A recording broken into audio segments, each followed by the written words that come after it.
All right, joining me now here on the Matthew Filipowicz Show is Mary Jo Pehl. Mary Jo is a comedian and a writer. She, of course, played Pearl Forrester on Mystery Science Theater 3000. She is a ripper with Cinematic Titanic. You can also follow her on Twitter at Mary Jo Pehl. Mary Jo, thank you so much for being on the show. My pleasure. Thank you for having me.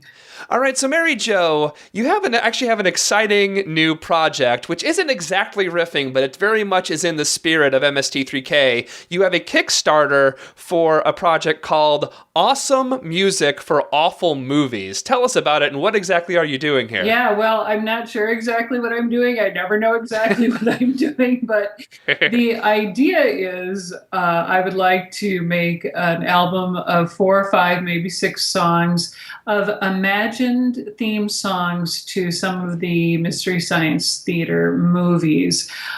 These aren't parodies. These are sincere efforts at what the movie might have begat theme song-wise. So they're original, they're imagined, they pay homage to the movies, and we're looking at movies like Ega, Space Mutiny, one of my favorites, perhaps Mitchell, and we're still sorting out which other ones we'd like to do. So I have a Kickstarter campaign to make that happen. I wanted to be able to pay the producer, my friend Mike Warren, who is also an accomplished musician and who will be writing some of the songs as will Claudia Hankin and Tony Balogh. And so it will cover that, a lot of all those things that you need to cover when you're making a CD. So, yeah, it's actually expensive, and actually the fact that you want to actually pay the artists is very commendable. Oh, wow, yeah, and I know that there are people who are willing to contribute their services, which I'm so grateful for. But having been a struggling entertainer and artist my whole life and being on the other side of it, it was really important for me to be able to do that. So that's a key piece of it. Mm-hmm. Well, I mean, one of the fun things about MST3K was you guys wrote a lot of really funny songs as part of the sketches that were, in between the movies and stuff like that. And actually getting to, it's kind of fun to actually get to go back and kind of revisit some of these. So you said Iga, in the video for it, you said Manos, which is, how could you not do Manos? Right. I don't know. How about Werewolf? That's a pretty good one. Yeah. Oh, that's a good one. I will take that under advisement. Yeah. It all sort of came out of the idea that when I was over the past years when I've been doing Cinematic Titanic, I had so many people coming through the meet and greet line who would say, I loved when loving lovers love, which is the rare sketch or interstitial that I can watch myself in and not be too terribly critical. Like it kind of makes me laugh because it's so over the top and dumb. And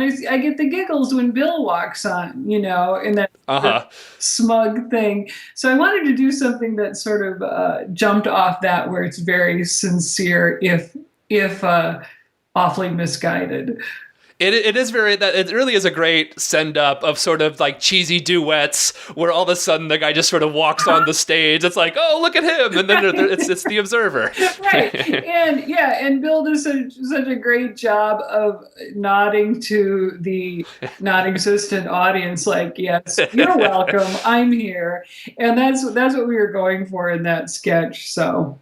Yeah, and also you shouldn't be, again, you were, you had some very big shoes to fill when Trace left, and you did it amazingly. It really created a really good new dynamic for the show and stuff like that. And so, you say, I understand as an artist where you sort of like, I'm kind of the same way, where you like kind of like are very critical of yourself, but you filled the shoes quite well, Mary Jo. Oh, thank you. That's really sweet. Yeah. And, he's a friend of mine, and we've been friends since way back in the Twin City comedy days. So there's that piece of it too. And that's very kind of you. Thank you. Yeah. Well, so this a couple of days ago, I believe it was Sunday, was actually MST3K's 25th anniversary. So happy anniversary as well. Thank you. So let's talk about how initially did you become involved with MST3K? Because you weren't there when they were on the public station, but you joined shortly after. How did you initially become involved in that project? Yeah, it was a local station, and I was doing stand-up comedy in the Twin Cities, and I had worked with all those guys doing stand-up or open stages or theater work, improv, whatever it was. And I had heard about Mystery Science Theater, but I didn't have TV, so I didn't know really what it was. All I knew was when I heard they were looking for a new writer, I was eager to get off the road. I'd been doing a lot of road work, doing stand-up comedy. And, I wanted a job where I didn't have to drive around the headliner and have him smoke in my car and make insults. So, so I remember I got word that they were looking for another writer because they had just been picked up by Comedy Central.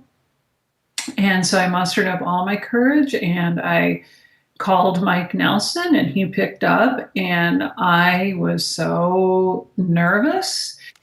And I just said, I understand you might be looking for a new writer. I'm really interested if you'd entertain that notion, being very Minnesotan about it. Like, if it's okay with you, is it okay if I assert myself? So then he must have called later and said, why don't you come in for a trial run, an audition? And so I did a couple of movies with them. And then I truly think they forgot that I was there on a trial basis, because the 2 weeks was up. Nobody said anything. So I went around. I decided I'm not going to cry. I'm going to be really professional about this. So I went around to everyone, to Kevin and Mike and Joel, and I just said, thanks for this opportunity. And then they all sort of gathered in somebody's office and came out and said, we want you to stay on for another 2 weeks. And so I thought, okay, it's not up to me anymore. I'm just going to let it go. Mm-hmm. It worked out.